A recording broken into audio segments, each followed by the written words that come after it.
మీరు చెప్పేది sir. Sir first question sir. ఎందుకంటే ఫస్ట్ కండెమ్ చేయాలి.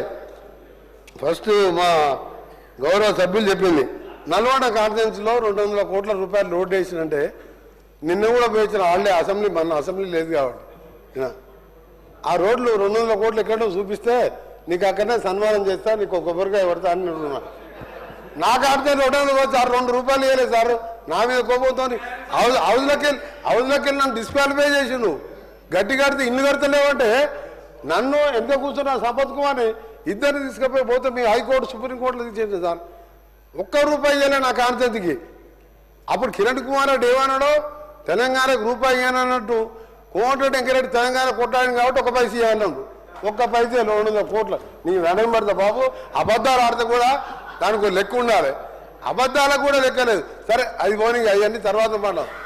మీకు క్లియర్గా చెప్తున్నా అధ్యక్ష, 4000 ఫేజ్లలో మొదటి సంవత్సరం 4000 కిలోమీటర్లు తీసుకొని 40% కాంట్రాక్టర్కు మేము చెల్లిస్తూ ఫైనాన్షియల్ ఇన్స్టిట్యూషన్ ద్వారా ఓల్డ్ 9 పాత జిల్లాలతో టెండర్ ప్రాసెస్ 2వ వారంలో పిలిచి మేము మొదటి విడతగా 300 కోట్లు పెట్టినాం.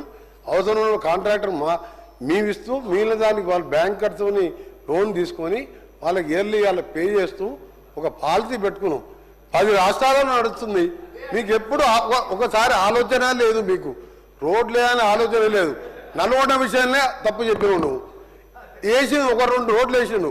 ఇవాళ పొద్దున 27 కోట్ల రూపాయలు ఆ మున్సిపల్ రోడ్లు ఎలక్షన్ అక్టోబర్లో శంకుస్థాపన చేసి సగం దోవి పెడితే ఇవాళ పొద్దున 27 కోట్ల రూపాయలు రిలీజ్ చేయించుకున్నాను నేను. పేమెంట్ ఇవ్వలే. యాదగిరి కట్టిను, యాదగిరి గుట్ట కట్టినని చెప్తారు వీళ్ళు. 340 కోట్లు డ్యూస్ ఉన్నాయి అధ్యక్ష. పొద్దున్న లేదు ఆర్ఎండ్బి డిపార్ట్మెంట్ నా దగ్గరికి వస్తారు. అన్నీ చేసినా అన్నారు కానీ అంత డెప్త్ పోతే సమయం లేదు మనకు. ఇంకా 5 రోజుల సభ ఉంది, చాలా విషయాలు మాట్లాడాలి. మీరు చెప్పినట్టు అన్ని కిలోమీటర్లు పంచాయతీలతో సహా మీరు 2 సంవత్సరాల తర్వాత ఇదే సభలో అందరం ఉంటాం మనం 2028 వరకు. మీరు చూస్తారు ఏ విధంగా మేము రోడ్లు వేసినాం తెలంగాణలో. ఇప్పుడు స్టేట్లో వరస్ట్ రోడ్స్ ఎక్కడున్నాయంటే తెలంగాణలో ఆ 10 ఏళ్ల కాలంలో మీరు వేయలేదని చెప్పాను. ఇవాళ మీరు ఒకటే క్లియర్ చెప్తున్నా, ఇక్కడి నుంచి గౌరవ స్పీకర్ గారు రిక్వెస్ట్ చేస్తున్నా, మేము చేసిన ఈ 4200 కోట్లలో ఎన్ని వర్క్స్ సిఆర్ఎఫ్ ఇంక్లూడింగ్ ఇది ఎన్ని వర్క్స్ నడుస్తున్నాయి? 15 బ్రిడ్జిలు కంప్లీట్ చేసినాం. దాదాపు 2000 కిలోమీటర్ రోడ్ వర్క్స్ నడుస్తున్నాయి. నువ్వు బడ్జెట్ సార్ ఆయన మాట్లాడతాం నేను లేవలే సార్. వారు మాట్లాడతాం నేను లేవలే. వారు అడిగిదాన్ని సమానం చెప్తున్నా. సిఆర్ఎఫ్ విషయంలో ఒకటి చెప్పిండు సార్. సిఆర్ఎఫ్ అంటే కేంద్ర ప్రభుత్వం దగ్గర లెక్కలు ఉంటాయి కదా సార్. 2018కి వెళ్ళి ఇప్పటికీ మొన్న నేను వచ్చే వరకు ఒక్కటి రాలే. 2018కి వెళ్ళి 1 రూపాయి రాలే. అంటే వారు సార్ ఏదన్నా చెప్తే గవర్నమెంట్స్ ఉంటాయి, వాళ్ళ దగ్గర ఇన్స్టిట్యూషన్లో అకౌంట్స్ ఉంటాయి. 2018కి వెళ్ళి ఇవ్వలేదు, నేను పోయిన తర్వాత తెచ్చిండ్రు. మొన్న 1100 కోట్లు అది ఈ సేతు బంధు కింద 1240 కోట్లు యాన్యువల్ ప్లాన్లో అప్రూవ్ చేయించుకున్నా. ఇవన్నీ వాస్తవాలు రికార్డ్స్లో ఉంటాయి. 2018కి వెళ్ళి సిఆర్ఎఫ్ నువ్వు తెచ్చినట్టు ఎక్కడైనా ఒక పేపర్ చూపి. మీరు ఈ విధంగా సభను తప్పుదో పట్టద్దు. మేము 4450 కోట్ల రూపాయలు 15 బ్రిడ్జిలు కంప్లీట్ చేసినాం. ఫ్లడ్స్ వచ్చినప్పుడు ఖమ్మం జిల్లా కానీ మహబూబాబాద్ కానీ డోర్నకల్ కానీ చాలా డ్యామేజ్ అయినాయి. డ్యామేజ్ కింద కూడా రిపేర్ చేసినాం. మళ్ళీ డ్యామేజెస్కు ఎమర్జెన్సీ రిపేర్స్కు 500 కోట్లు మళ్ళీ ఇచ్చినాం. దాని టెండర్లు కూడా అయిపోయినాయి. అది కూడా రేపటికెళ్ళి వర్క్ స్టార్ట్ చేస్తున్నాం. మీ గౌరవ శాసనసభ్యులకు బాజీ ఆరంభించారు.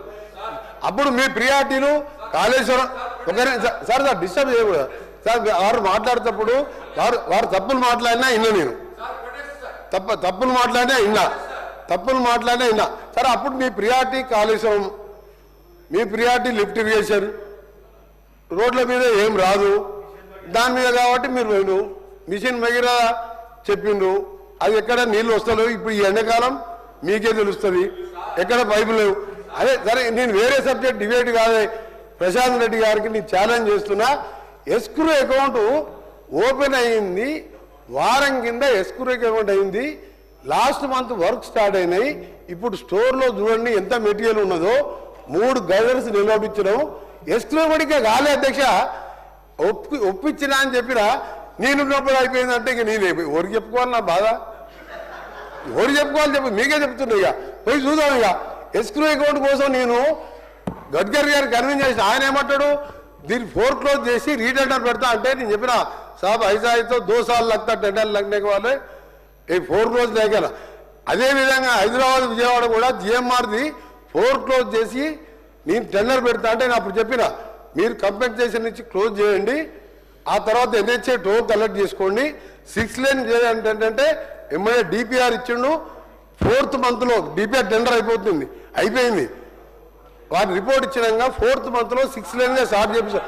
సార్ ఇవన్నీ చెప్పాలంటే నేను ఒక పార్లమెంట్ సభ్యునిగా నాకున్న అక్కడున్న పరిచయాలతోని చేసుకొచ్చిన బాబా అప్పుడు ప్రశాంత్ రెడ్డి గారికి ఏంటంటే చివరిగా చెప్తున్నా, ఈ సెక్రటరియట్ కట్టాలి, చండీగ్రామం యోగాలు చేయాలి, దాన్ని ఏమంటారు అక్కడ ప్రగతి భవన్లో ఫామ్ హౌస్లో యాగాలు యజ్ఞాలు చూసుకోవాలన్నా, సెక్రటరియట్ కట్టాలన్నా, ప్రగతి భవన్ చూసుకోవాలన్నా. నాకేమో యాగాలు యజ్ఞాలు లేవు, రోడ్లు వేయాలి.